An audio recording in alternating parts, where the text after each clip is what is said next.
আসসালামু আলাইকুম। আমি আজকে ডিসকাস করব হচ্ছে মডেল ভিউ প্রেজেন্টার এই ডিজাইন প্যাটার্নটা নিয়ে। তো তার আগে আসলে আমাদের জানা উচিত যে আমাদের প্রিভিয়াসলি যে model view controller design pattern ছিল সেটার প্রবলেমটা কি ছিল। তো চলুন সেটা একটু দেখে আসি। তো মডেল ভিউ কন্ট্রোলারের একটা যে প্রবলেমটা ছিল সেটা হচ্ছে যে আমাদের ভিউ লেয়ার এবং কন্ট্রোল লেয়ার দুইটা আসলে টাইটলি কাপলড ছিল, একজন আরেকজনের সাথে টাইটলি কাপলড ছিল, যার কারণে আমরা যদি কন্ট্রোলারের কোনো একটা কম্পোনেন্টকে ইউনিট টেস্ট করতে চাইতাম, তাহলে সেক্ষেত্রে আমাদের ভিউয়ের ভিউর ভিউয়ের হেল্প নিতে হইতো, মানে ভিউকেও তখন আমাদের ওই করেসপন্ডিং ভিউটাকেও টেস্ট করতে হইতো টাইটলি কাপলড হওয়ার কারণে। তো এটা একটা প্রবলেম ছিল আমাদের ডিজাইন প্যাটার্নের। টার্গেটে থাকে এটা যে আমাদের লেয়ারগুলো যেন একটা আরেকটার সাথে সেপারেট থাকে, মানে একজন আরেকজনের সম্বন্ধে যেন কোনো আইডিয়া না পায়। ভিউ লেয়ার সম্পূর্ণ কন্ট্রোল লেয়ার থেকে আলাদা হবে, মডেল লেয়ার সম্পূর্ণ কন্ট্রোল লেয়ার থেকে আলাদা হবে, মানে তিনটা আলাদা লেয়ার থাকবে যে যারা টাইটলি কাপলড হবে না। কিন্তু মডেল ভিউ কন্ট্রোলের প্রবলেমটা ছিল এটাই যে ভিউ লেয়ার এবং কন্ট্রোল লেয়ার তারা টাইটলি কাপলড হওয়ার কারণে এখানে হচ্ছে ইউনিট টেস্টটা একটু কঠিন হয়ে যেত, যার জন্য এখানে সেপারেশন অফ কনসার্ন এটা ঠিকভাবে ফলো হইতো না। ঠিক আছে? এবং যেটা আমি এখানে বললাম যে ইউনিট টেস্টিংটা অনেক কঠিন হয়ে যাইত, যেহেতু কন্ট্রোলার এবং ভিউ টাইটলি কাপলড। কন্ট্রোলারের কোনো পোর্শন টেস্ট করতে হলে আমাদের ভিউয়েরও দরকার পড়তো।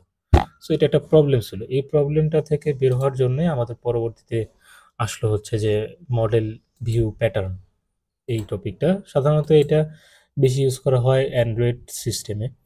সো মডেল ভিউ প্রেজেন্টারে এইখানে আমাদের কি করা হলো, ওইখানে যেমন আমাদের হচ্ছে যে কন্ট্রোলার ছিল, এখন কন্ট্রোলারের পরিবর্তে আমাদের এখানে আনা হলো প্রেজেন্টার। ঠিক আছে? তো এখন তারা আর প্রেজেন্টার এবং ভিউয়ার টাইটলি কাপলড নাই। সো তাদের মধ্যে অনেকটাই সেপারেশন অফ কনসার্নটা ফলো হচ্ছে। ঠিক আছে? এটা যদি আমরা একটু রিয়েল লাইফ এক্সাম্পলের সাথে কম্পেয়ার করি, যে যেমন আমরা হচ্ছে যে যদি কোনো একটা রেস্টুরেন্টে খেতে যাই, তাহলে আমাদের কাছে ১ম এ কি করে? ১ম এ হচ্ছে আমাদের যে ওয়েটার থাকে সে হচ্ছে আমাদেরকে একটা মেনু কার্ড দেয়।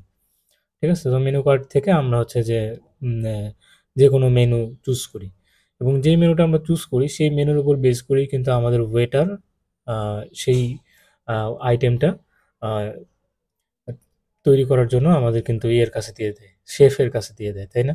তাহলে দেখেন আমাদের যেই ইউজার আছে, ইউজার কিন্তু আসলে জানতেছে না যে আমাদের আম ওয়েটার আসলে কিভাবে কাজ করতেছে। সেটা কিন্তু ইউজারের জানা নাই। ঠিক আছে? আবার ওয়েটার কিন্তু তার কোনো নলেজ নাই যে কিভাবে একজন শেফ আ এই মেনুটাকে রান্না করতেছে।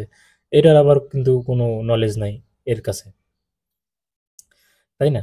তো এই যে দেখেন এই জিনিসটা হচ্ছে এরকম যে আমাদের একজন ইউজার সে হচ্ছে একটা অর্ডার করলো, এবং আমাদের যেই এই যে মেনু কার্ড এটা হচ্ছে আমাদের সেই ভিউ আমরা চিন্তা করতে পারি। এবং আমাদের শেফ কি করলো সেটা হচ্ছে আ আমাদের যেই কি বলে শেফ না আমাদের ওয়েটার সে হচ্ছে যে শেফের কাছে নিয়ে গেল, এবং শেফ সেটাকে রান্না করে দিল। রান্না করে দেওয়ার পর সে আবার হচ্ছে যে ওয়েটারের কাছে সেই খাবারটা দিল, এবং খাবারটা কিন্তু লাস্টলি আমাদের যেই কাস্টমার তার কাছে চলে গেল। তো এইটা অনেকটা মডেল ভিউ প্রেজেন্টারের মতো কাজ করতেছে। আমাদের এখানে ভিউ হিসেবে কাজ করতেছে হচ্ছে যে মেনু কার্ড এবং হচ্ছে আমাদের ওয়েটার। এই ওয়েটারটা হচ্ছে ওয়েটার এবং মেনু কার্ড, তো সে হচ্ছে ভিউ এর মতো কাজ করতেছে। সে হচ্ছে ভিউটা আমাদের ইউজারের সামনে শো করতেছে। এবং সে কি করতেছে? সে হচ্ছে যে এই যে শেফ যে প্রেজেন্টার তার কাছে গিয়ে সেই মেনুটা দিচ্ছে, এবং সে সেটা রান্না করতেছে। তো ওয়েটারের কিন্তু কোনো নলেজ নাই যে সে কিভাবে রান্না করতেছে বা সে কি রকম ভাবে রান্না করতেছে, কিভাবে সে ভালোভাবে রান্না করতে পারে। ফুল নলেজ কিন্তু তার কাছে নাই এই ভিউ এর কাছে। এবং শেফ আবার কি? শেফ কিন্তু আবার হচ্ছে তার রান্নার কাজের জন্য যেসব আ এলিমেন্টস গুলো দরকার হয়, যেমন ফিশ, মিট বা আরো যেসব মসলাপাতি দরকার হয়, সেগুলো কিন্তু সে আবার অন্য জায়গা থেকে কালেক্ট করতেছে। তো সে কিন্তু আবার জানে না যে এই জিনিসগুলো কালেক্ট হচ্ছে, এগুলো কিভাবে কালেক্ট হচ্ছে। সে এই শেফের কিন্তু সেই সম্বন্ধে আইডিয়া নেই। তো এটাকে আমি বলতে পারি হচ্ছে আমাদের আ এই ডিজাইন প্যাটার্নের মডেলের সাথে। যে এই যে এইসব ফিশ, মিট এইগুলো হচ্ছে মডেল। সেই মডেলগুলোকে ইউজ করে প্রেজেন্টার হচ্ছে যে খাবারটা তৈরি করে দিচ্ছে, এবং শেফ সেটাকে আবার নিয়ে যেয়ে দিচ্ছে হচ্ছে আমাদের কাস্টমারের কাছে। সো এই যে একটা সাইকেল, এই সাইকেলটাকে আমরা মডেল ভিউ প্রেজেন্টারের সাথে আ ক কম্পেয়ার করতে পারি। ঠিক আছে? সো মডেল ভিউ প্রেজেন্টারে আসলে এইভাবেই কাজটা হয়। যেমন এখানে আমাদের প্রেজেন্টারে থাকে হচ্ছে একটা ইন্টারমিডিয়েট ইয়ে হিসেবে। সে কি করে? সে হচ্ছে যে মডেলের কোনো চেঞ্জ আসলে সে কি করে?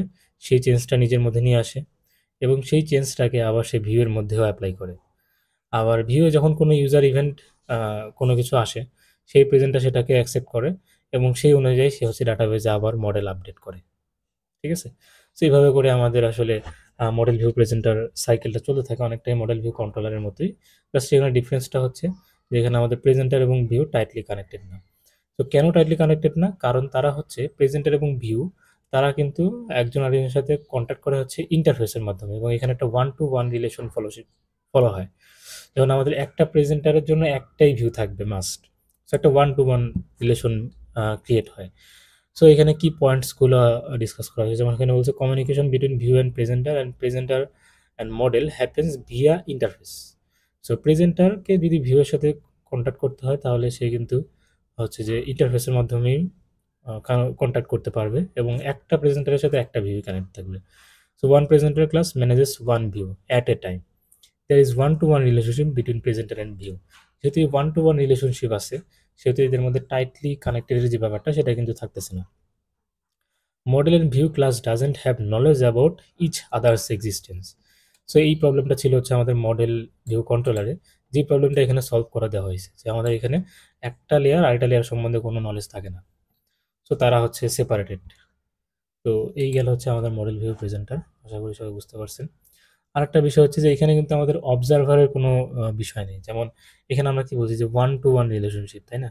সো আমাদের এখানে যদি আমাদের প্রেজেন্টারে কোনো চেঞ্জ আসে, সেই চেঞ্জটা কিন্তু অটোমেটিক্যালি ভিউতে যাবে না। ঠিক আছে? সো এইরকম এই প্রবলেমটা কিন্তু আমাদের হচ্ছে যে একটা প্রবলেম হয়। যেমন হচ্ছে যে আমরা যদি এরকম চিন্তা করি যে আমরা হচ্ছে YouTube এ লাইক দিচ্ছি বা Facebook এ লাইক দিচ্ছি। সো লাইক দেওয়ার সাথে সাথেই কিন্তু আমাদের কি হয়? আমাদের হচ্ছে যে লাইকের পাশে +1 হয়ে যায়, তাই না? যদি ১০ টা লাইক থাকে তাহলে ১১ টা হয়ে যায়। সো আমাদের কি হচ্ছে? প্রেজেন্টারে কোনো একটা চেঞ্জ হলে ডাইরেক্টলি আমাদের ভিউতেও সেই চেঞ্জটা চলে আসতেছিল। কিন্তু এই ক্ষেত্রে আমাদের হচ্ছে যে উম আ জিনিসটা আসলে একটু প্রবলেমেটিক হয়ে যায়। কারণ এখানে আমাদের কোনো অবজারভার নাই। সো অবজারভারটা কি? এটা আমরা এর পরের ভিডিওতে জানবো, যেখানে হচ্ছে মডেল ভিউ মডেল এই জিনিসটা সম্বন্ধে আমরা যখন জানবো, ওইখানে আমাদের এই প্রবলেমটা ফিক্স করা হয়েছে। যেহেতু এখানে one to one relationship, so এই ক্ষেত্রে আমাদের অনেক কিছুই ম্যানেজ করতে একটু আ কষ্ট ফেস করতে হয়। ইউনিট টেস্টিং এর ক্ষেত্রেও মডেল ভিউ কন্ট্রোলারের তুলনায় ইজি, কিন্তু তারপরেও আমাদের অনেকটা প্রবলেম থেকে যায়। তো এই প্রবলেমগুলোকে সলভ করার জন্য পরবর্তীতে আমাদের আরেকটা ডিজাইন প্যাটার্ন আসছে, যেটা সম্বন্ধে আমরা নেক্সট ভিডিওতে আলোচনা করবো ইনশাআল্লাহ।